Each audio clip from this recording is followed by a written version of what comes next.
और गांव की सरहद जहां खत्म होती है, वहां से एक ऐसी दुनिया शुरू होती है जहां सूरज की किरण भी दखिल होने से डरती है।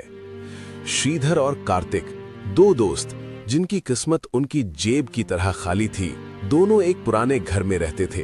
दोनों की बचपन से काफी गहरी दोस्ती थी। इस लोहे की धार ही अब हमारी आखिरी उम्मीद है कार्तिक। कल अगर लकड़ियां मंडी नहीं पहुंची तो माँ की दवाई और घर का चूल्हा दोनों ठंडे पड़ जाएंगे। पर श्रीधर, आज अमावस्या है। गांव वाले कहते हैं कि आज की रात भैरव घाटी में हवाओं का रुख बदल जाता है। छलावा शिकार ढूंढने निकलता है। भूख से मरने से बेहतर है कि कोई शैतान के हाथ से मरो। भाई, अब ये गरीबी हमें नहीं देखी जा रही है। दोनों अपनी हाथों में कुल्हाड़ी लिए जंगल की ओर निकल पड़े। रास्ता इतना भयानक था कि जैसे लग रहा था कि मानो हमारे पीछे कोई चल रहा है। जंगल के रास्ते में पुराने बरगद के नीचे बैठा एक बुजुर्ग, जिनकी उम्र 70 साल, काका उन्हें टोक देते हैं। रुक जाओ लड़कों, मौत के मुंह में इतनी तेजी से नहीं दौड़ते। तुम्हें पता है कि तुम किस रास्ते पे जा रहे हो? काका, रास्ता छोड़िए, हमें काम है। हमें रास्ते से क्या लेना, हम तो अपना काम करने जा रहे हैं। काम?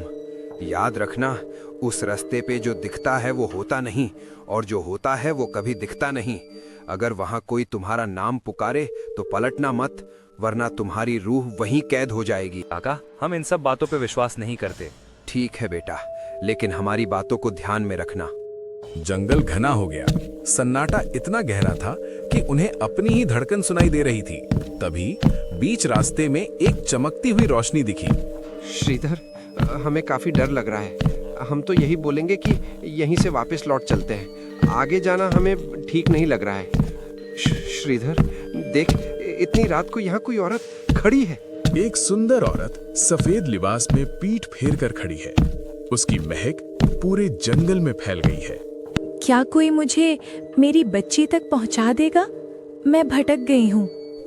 बहन, तुम इतनी रात को अकेली? तुम्हारी बच्ची कहाँ है? मेरी बच्ची इसी जंगल में खो गई है। क्या आप मेरी मदद करोगे? कार्तिक, ध्यान से देख। इसके कदम जमीन को नहीं छू रहे और इसके पैर पीछे की तरफ मुड़े हैं। भाग कार्तिक, ये इंसान नहीं है, ये चुड़ैल है। दादा ने सही कहा था, हमने उनकी बात नहीं मानी। हमें बहुत बड़ी गलती हो गई। उसकी आंखें, उसकी बाल, सब कुछ बेरहमी ढंग से है। वो दोनों पागल कुत्तों की तरह भागे, पर जंगल खत्म ही नहीं हो रहा था। तभी उन्हें एक धुंधली सी लालटेन दिखी। एक कच्चा घर, जिसके बाहर एक बूढ़ा आदमी बैठा था। दादा बचाइए, पीछे कोई औरत है, वो हमें मार देगी।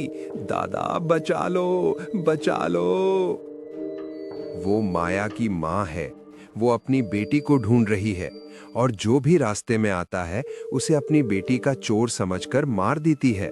लो, ये एक काली पोटली है। जब इसकी लौ जब तक नीली है तो महफूज हो।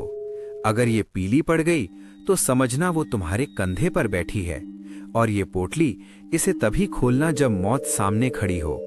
फिर वो दोनों हिम्मत करके अपने घर की तरफ लौट रहे थे। तभी अचानक वो सुंदर औरत एक डवाएं साए में बदल जाती है। उसकी आंखें अंगारे की तरह लाल हैं। मेरी माया कहाँ है? जल्दी बताओ, नहीं तो तुम दोनों में से कोई यहाँ से वापस लौटकर नहीं जा सकेगा। ये ले तेरा भोग, अपनी माया के पास जा। पोटली फटते ही कुछ हड्डियां निकली। छलावा धुएं में गायब हो गया। अगली सुबह वो दोनों सही सलामत गांव पहुंचे। श्रीधर, वो दादा कौन था जिसने हमारी मदद की? भाई साहब, उस पहाड़ी पर जो दादा रहते हैं, वो नहीं होते तो आज हमें तो वो चुड़ैल मार ही देती। वीडियो अच्छी लगी तो चैनल को लाइक करके सब्सक्राइब करना ना भूले।